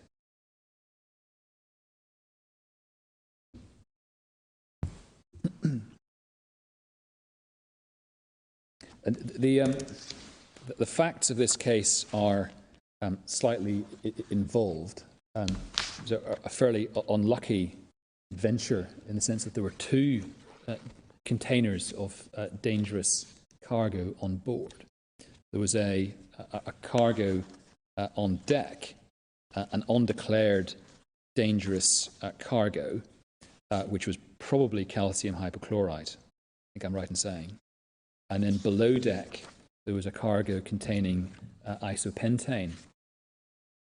And the cargo on deck, that container exploded and caused a fire, which caused the isopentane below deck to explode. There was a second explosion, which caused a significant part of the loss.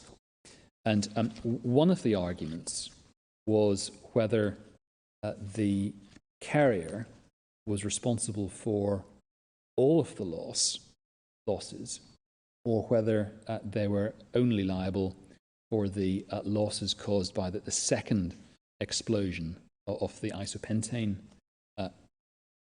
cargo. And that's the issue that is relevant for present purposes. And we can see that at the top of page 1174. I beg your pardon, 1177. I should say that the judge and the Court of Appeal find that the presence of each of the two containers rendered the vessel unseaworthy. They were clearly of the view that a container containing dangerous cargo that might explode and damage both other cargo and the ship makes the vessel unseaworthy. That the question that was being addressed was one of due diligence. We look at 1177 at the top of the page. We see that the judge found that the cause of the loss of the vessel and most of its cargo was the isopentane. He found that the stowage of the isopentane made the vessel unseaworthy, and that NSC, that's the carrier, in that respect failed to exercise due diligence. So isopentane makes the vessel unseaworthy, and carrier had failed to exercise due diligence. If we then go to 1184,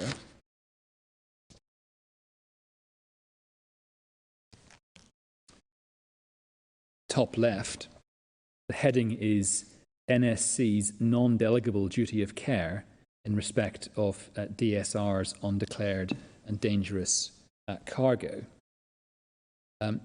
COIL appealed against the judge's finding that NSC exercised due diligence in connection with DSR's shipment of the undeclared dangerous cargo on deck, and therefore the NSC was responsible only for that part of COIL's loss caused by the isopentane fire. So COIL owned some of the containers on board.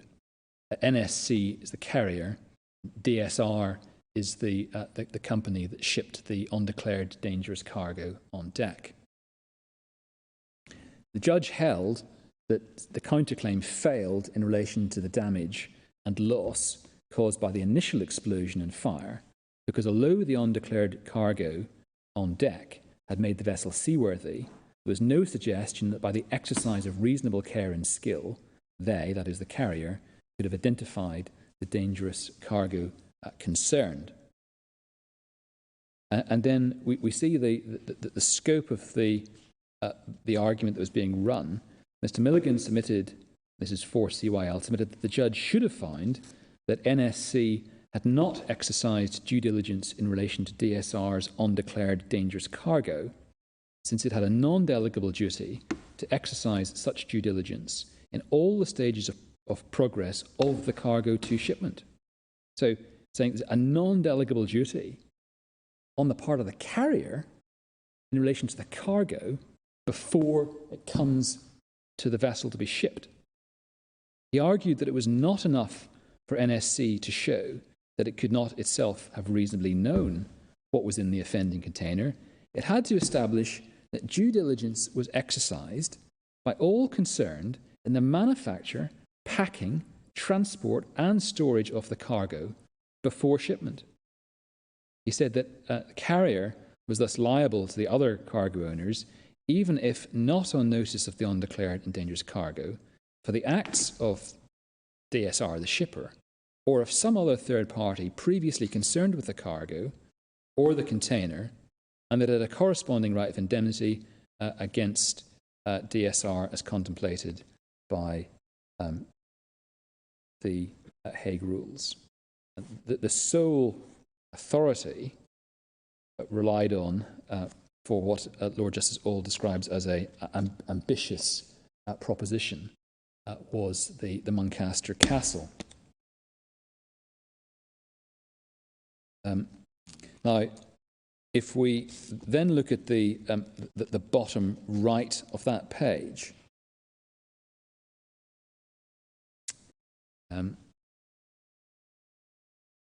bottom paragraph in the bottom right column, bottom paragraph, bad stowage which endangers a ship may render it unseaworthy. Bad stowage endangering a ship may take the form of stowing an otherwise harmless cargo in a place which renders it dangerous because of its weight and effect on the stability of the ship, or because of its nature, which may be adversely affected by the place of stowage, or simply because it is dangerous wherever and however it is stowed.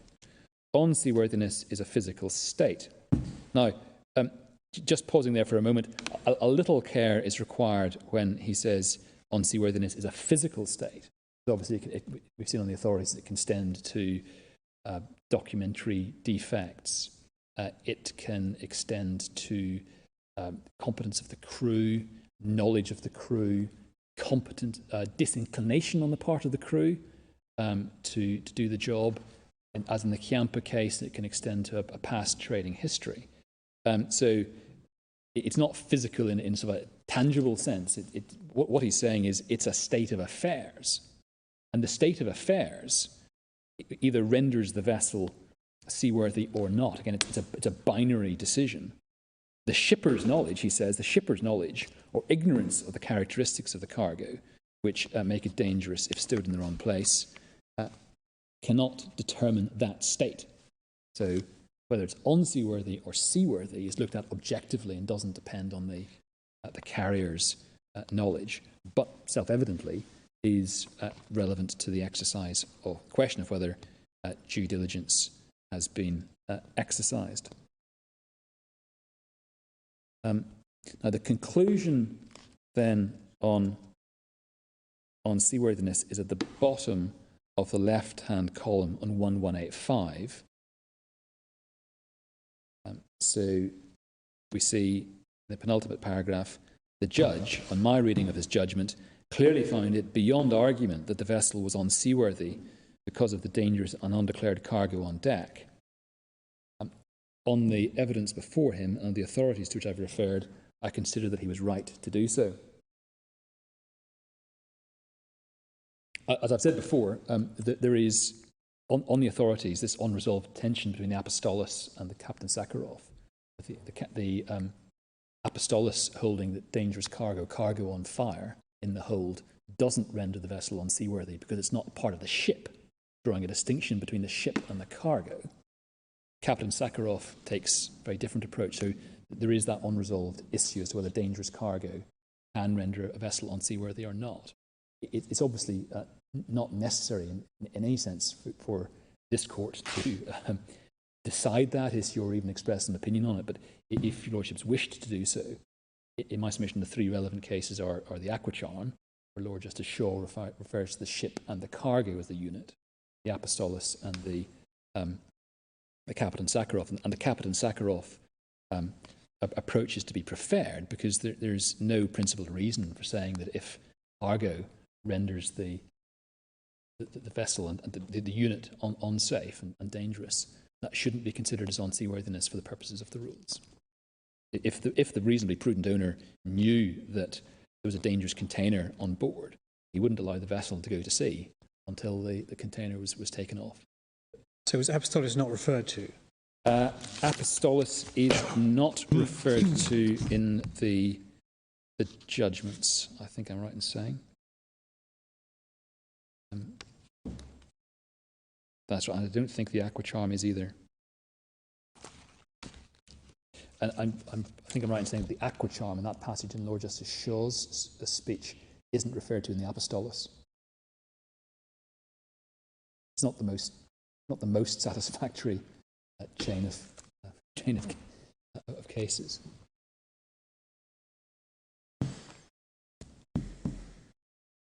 An argument, so far as one can see, an argument doesn't seem to have been run, or at least run with any vigour, in the Kaplan Sakharov on the basis of the apostolos that the cargo couldn't constitute unseaworthiness, which is perhaps one of those indications that you can't take too much or take anything from arguments that weren't run in particular cases. We may come back to when we look at the Terepo. So we've got that conclusion there, and then in relation to due diligence, we look at the bottom, the penultimate line on the right-hand column, which is the due diligence argument. Mr. Milligan's argument, therefore, was that the issue is one of due diligence in providing a seaworthy ship, as distinct from one of the careful handling of the cargo.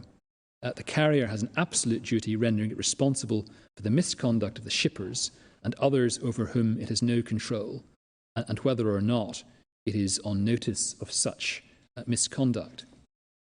The difficulty in that submission, as he acknowledged, is that it involves an open-ended extension of Riverstone Meet, that's Muncaster Castle, itself an unseaworthiness case, the ratio of which was that the carrier cannot absolve himself from its personal duty of due diligence by delegating its responsibility as a carrier to an independent contractor. And pausing there, this is the genesis of our friend's argument that a distinction is drawn between the carrier acting as a carrier and the master acting as a navigator. But the distinction that's been drawn here between the carrier acting as a carrier and the shipper acting as a shipper is an entirely different kind of distinction to that which my learned friend seeks to draw in this case. In any event, the judgment continues. The shipper's and the carrier's respective orbits of responsibility are normally quite distinct, and neither is the agent of the other outside its own orbit. See, again, Lord Radcliffe in Riverstone Mate. But, of course, the master's orbit of responsibility is entirely within the carrier's orbit of responsibility in this case. The master is employed by the carrier to perform some of the tasks which the carrier has to perform to fulfill the contract of carriage. If one thinks of it in terms of Venn diagrams, the case that's being posited in the Captain Sakharov is the carrier's orbit of responsibility, which is entirely different temporally and spatially from the shipper's orbit of responsibility. In our case, you've got the carrier's responsibility, which is to make the vessel exercise due diligence to make the vessel seaworthy and safely carry the cargo. And within that, there's an area of responsibility where matters are delegated to the master. But those tasks that are delegated to the master are in no sense out with or separate from the carrier's orbit of responsibility. It's a little circle within the bigger circle in the Venn diagram. Then returning to the judgment, those responsible for the manufacture, stuffing and shipping of the containers are plainly not carrying out any part of the carrier's function for which he should be held responsible. I can find nothing in the Hague Rules or in common law to make a carrier responsibility for the unseaworthiness of its vessel resulting from a shipper's misconduct of which it, the carrier, has not been put on notice.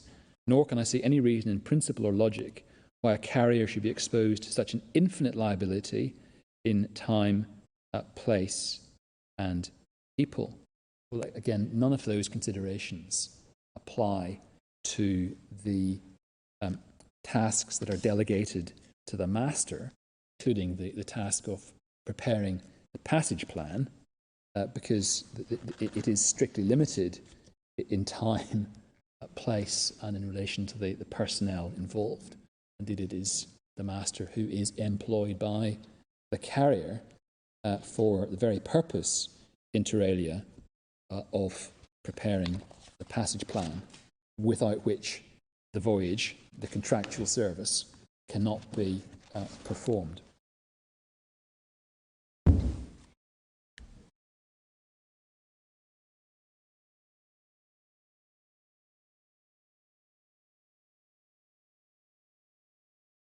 And leaving the decision in Captain Sakharov to one side and just expanding on that question of whether passage planning can possibly be considered as being outside the orbit of the carrier's responsibility. It's not right to say that passage planning is something that is done uniquely and exclusively by the master outside the carrier's orbit. The carrier has to have in place in his SMS, ship management system, safety management system, procedures for passage planning. The SMS is, if you like, the Bible on board that all on board refer to and have to follow. But it's the carrier who provides the SMS and thus provides the relevant procedures that are to be employed for passage planning on a particular ship. The SMS will also set out the procedures for auditing passage planning process, verifying that the various masters that are engaged on the vessel from time to time are complying with the procedures that are set out in the SMS. And if the owners fail to ensure that either there are proper procedures in place in relation to passage planning or fail to ensure that they're being implemented properly, then the vessel would undoubtedly be unseaworthy. Indeed, it's the owners who provide the passage plan pro forma that the master fills in. So they set out the information that they require and expect the master to record when developing the passage plan. And so to that extent, the owners do control and influence the information that goes into the passage plan. And if one breaks it down into a higher level, a greater degree of detail, many SMSs actually set out procedures for how often positions should be fixed, for example, and the methods by which positions should be fixed, and how that is to be set out in the passage plan. So the carrier is, as a matter of fact, materially involved in the passage planning process. And there is simply no scope for an argument by an extension of the reasoning in the Captain Sakharov that passage planning is outside the carrier's orbit. And we say the imposition of a regulatory obligation on the master in relation to the production of a passage plan, whether under the IMO guidelines or under SOLAS, can't alter that. I mean, if one steps back, it's obviously part of maritime tradition of very long standing that the master has an overarching and ultimate responsibility for the safety of his ship in all respects. That is not relevant to the allocation of responsibility under Article 3.1. And notwithstanding that overarching responsibility on the part of the master, if the master fails to exercise due diligence to make the vessel seaworthy in respect of the tasks that have been delegated to him, be it in relation to stability or amount of fuel on board or passage plan, the carrier is liable for his want of due diligence. Obviously, Regulation 34 in SOLAS, which you were taken to yesterday, imposes an obligation in relation to the master. Regulation 34.1, which is the regulation that prevents the owners, if you like, from being able to override the master, that's not limited to passage planning. That is a regulation of general application. I think the history of that actually is that it arose out of the Amico Cadiz disaster, where salvors required urgent decisions to be taken by the master, and the master effectively said, well, I can't take those decisions until head office in New York wakes up in 5 hours' time. So that enshrines in SOLAS the principle that the master has ultimate responsibility for all aspects of the safety of the ship. But as I say, that the regulatory framework, which may shift and vary from time to time, is entirely irrelevant to the liability framework as between carrier and cargo interests under 3.1. I mean, for example, we haven't. It's not in the bundle because the SOLAS point wasn't made in my friend's written case.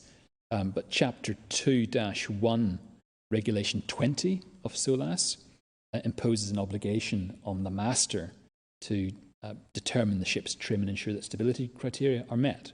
But it couldn't possibly be argued that because there's a regulatory obligation on the master to ensure the stability of the vessel, that the decision in the FRISO is wrong, where the vessel is unstable because the master has failed to carry out a calculation and hasn't pressed up the bottom tanks.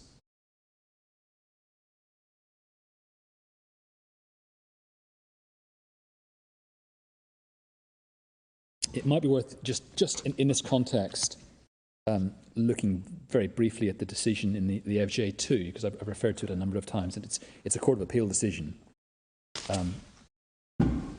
It is bookmark 66, page 1042.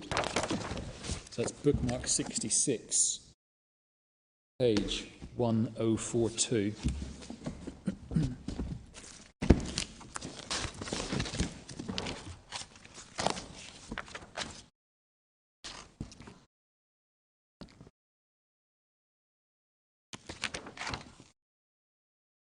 And if we look at page 1044,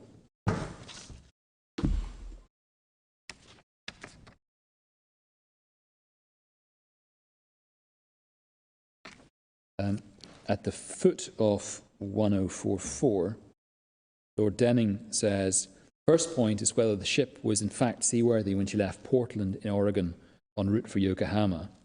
In order to be seaworthy, she had to have enough fuel on board to take her safely across the Pacific at that time of year. It was the master's task, emphasise that, master's task, to calculate how much fuel was needed according to the knots she could do on her way across and make sure that she had enough fuel for that purpose. And this was investigated. And then he discusses the calculations. And over the page at 1045, sidebarred passage on the left-hand side, the various calculations that were advanced by counsel Mr. Soughton were rejected. Judge did not accept this. He did not accept that there was enough fuel on the vessel for the voyage so as to make her seaworthy at the start. And I must say that I can see no reason why the judge, after hearing all the evidence and going into it, should not have come to that conclusion. There was not enough fuel on the vessel to take her across the North Pacific at that time, so she was unseaworthy at the start. And because the master had got the calculations wrong, there was a failure to exercise due diligence on the part of the carrier and liability under 3.1.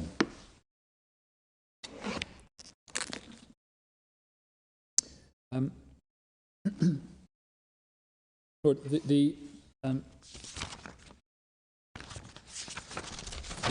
last case that I wanted to look at in this context is the Eurasian Dream, which I think I can do before 1 o'clock. We get that out of the way, and then we can move on to a new topic after the short adjournment. The Eurasian Dream is at tab 65.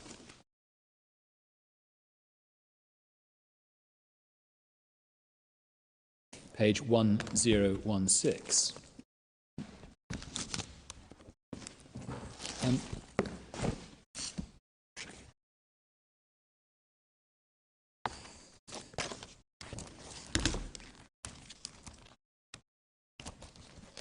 This is the case of a fire on a car carrier where it was held that there weren't proper systems in place in relation to firefighting, and the master and crew didn't have sufficient knowledge of the systems, the CO2 systems, and so forth. And there's a sort of summary of the principles in relation to seaworthiness at 1033 and then running to 1304, and then due diligence at 1034 to 1035. And it's a fairly comprehensive and helpful analysis that's referred to in a number of other cases and referred to in the textbooks as well.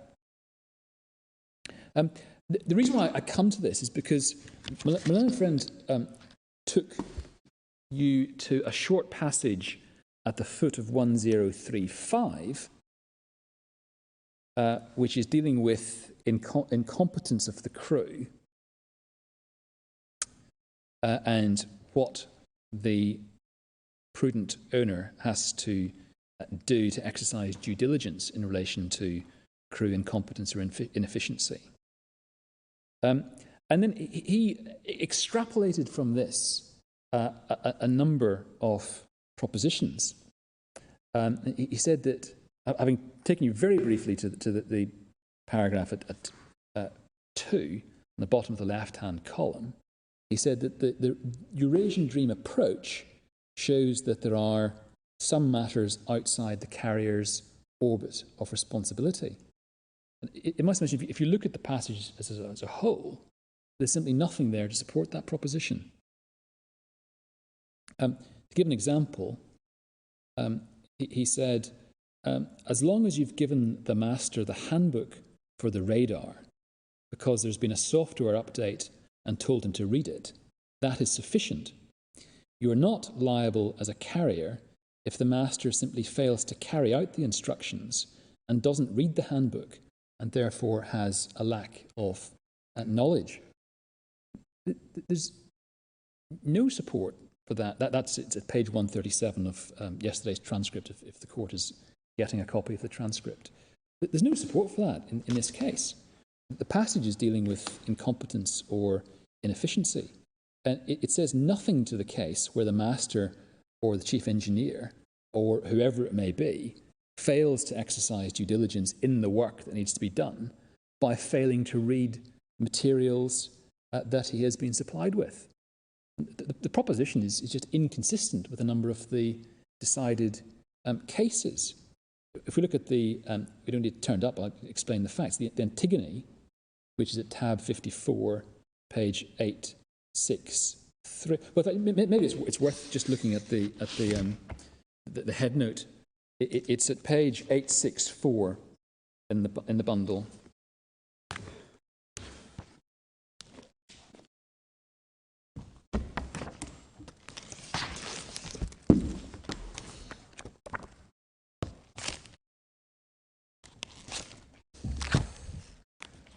So it's bookmark 54. Case starts at 863, and the holding is at 864. This was a case where there was a main engine breakdown, and Judge Anthony Diamond says, after considering all the evidence, there was no doubt that the vessel's engineers had failed properly to carry out the very clear and detailed procedures described in Alpha Diesel's service letter, and that this failure was the direct cause of the engine breakdown. The cause of the casualty was the owner's failure to exercise due diligence to make the vessel seaworthy.